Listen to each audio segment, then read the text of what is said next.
Seorang warga meninggal serta belasan lainnya akibat berdesakan saat antri mengambil bantuan sembako sosial tunai atau BSST di kantor Desa Sungai Nipung, Kecamatan Dente Teladas, Tulang Bawang, Kamis siang.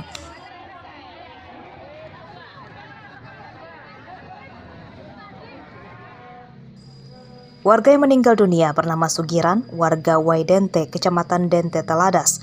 Korban yang sebelumnya pingsan dievakuasi ke rumah seorang bidan, namun nyawanya tidak tertolong. Muntah-muntah dia kejang. Setelah saya ringkus, tidak ada perubahan dalam beberapa jam. Kemudian saya katakan dengan keluarga pasien bahwa pasien ini sudah parah gitulah, tidak bisa saya tangani di sini. Jadi saya sarankan untuk pergi dirujuk ke rumah sakit.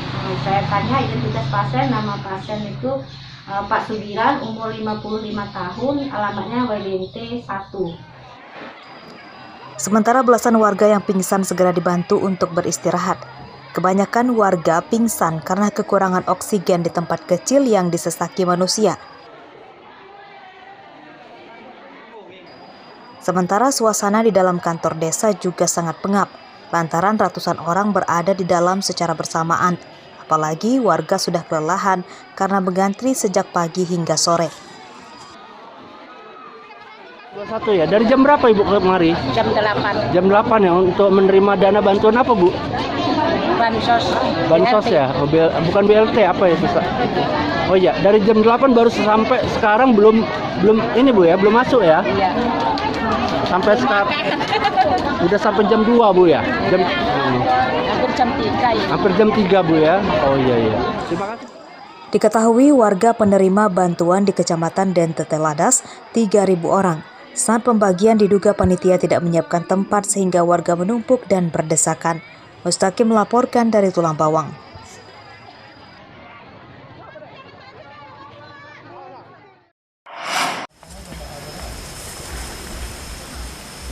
Mayat pria yang belum diketahui identitasnya ditemukan di kandang sapi warga di tengah perkebunan jagung di Desa Bali Sadar Tengah, Kecamatan Banjit, Waikanan, Kamis siang.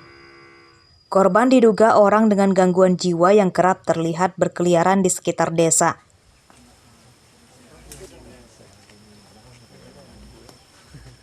Jenazah pertama kali ditemukan oleh pemilik kandang saat akan memberi makan ternaknya. Polisi tidak menemukan adanya luka bekas kekerasan dan dipastikan korban meninggal karena sakit. Iya, kira saya tidur.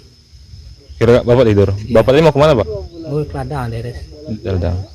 Bapak bangunin atau gimana? Bisa tahu dia nggak Pak? Iya, lama nggak kan cari kawan dulu saya pulang.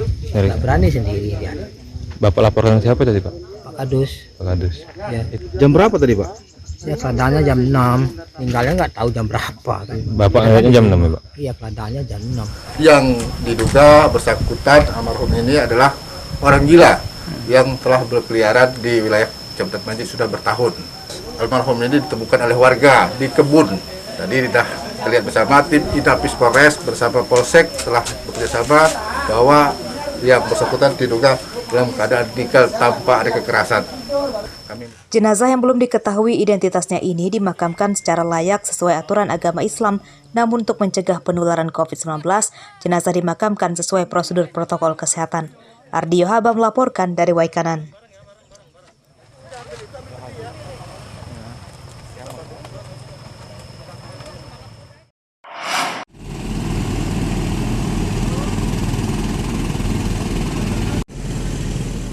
Jalan Zainal Abidin Pagar Alam Raja Basa Bandar Lampung Kamis siang terendam banjir. Ketinggian air sekitar 30 cm membuat macet arus lalu lintas. Banjir merendam jalur keluar dan masuk kota. Selama penanganan banjir, polisi mengalihkan arus lalu lintas masuk kota melalui Jalan Pramuka dan Jalan Bypass Soekarno-Hatta. Banjir terjadi saat hujan. Air meluap ke jalan raya akibat kecilnya ukuran gorong-gorong dan drainase di daerah ini. Ya, sebenarnya harapan kita itu kalau gorong-gorongnya diperbesar, sungainya ada pengerukan loh. Karena sungai kita ini dari zaman nenek moyang nggak pernah pengerukan ya.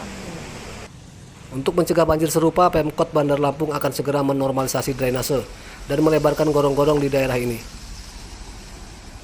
Masih debit airnya luar biasa, karena sebelah sana sudah kita lebarkan sampai 2 meter lebih. Dan di sini kendalanya adalah di dalam gorong-gorong ini cuma ada 80 cm, kecil, jadi nggak bisa nampung dengan dari atas ke bawah. Tapi kalau dari awal ini memang baik, insya Allah air mengalirnya akan bisa lagi.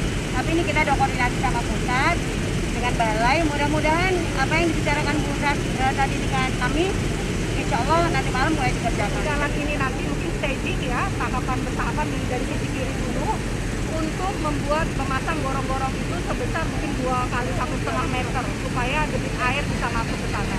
Sebenarnya yang menyebabkan proses dari surat yang dikirim oleh pemerintah Kota Bandar Lampung itu nggak diproses, apa sih Bu yang bikin lama itu Bu sebenarnya Bu? Enggak, karena ada prosedur aja, karena memang tahapan untuk tendernya aja, alokasi dananya.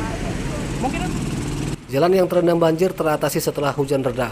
Petugas menyedot air dengan mesin dan dibuang ke sungai untuk membantu genangan cepat surut. Jeffrey Arifin melaporkan dari Bandar Lampung.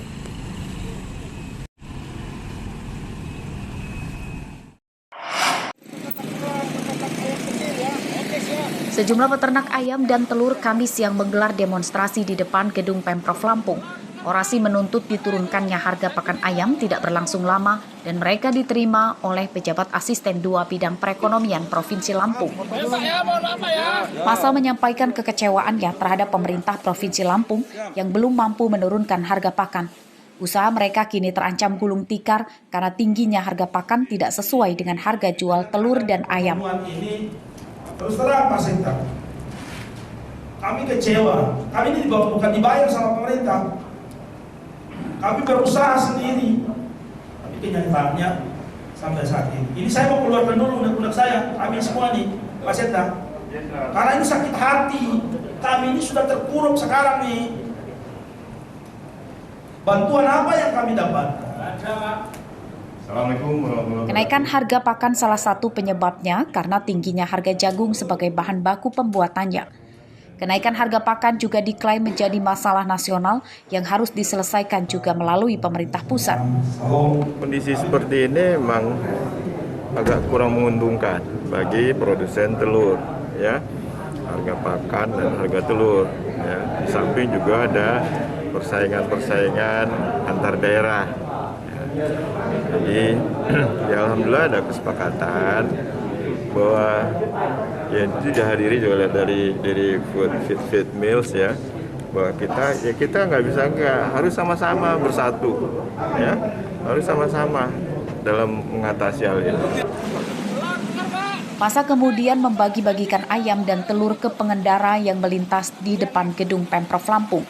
Aksi ini sebagai nuapan kekecewaan rendahnya harga ayam dan telur. Arsadi Saputra melaporkan dari Bandar Lampung.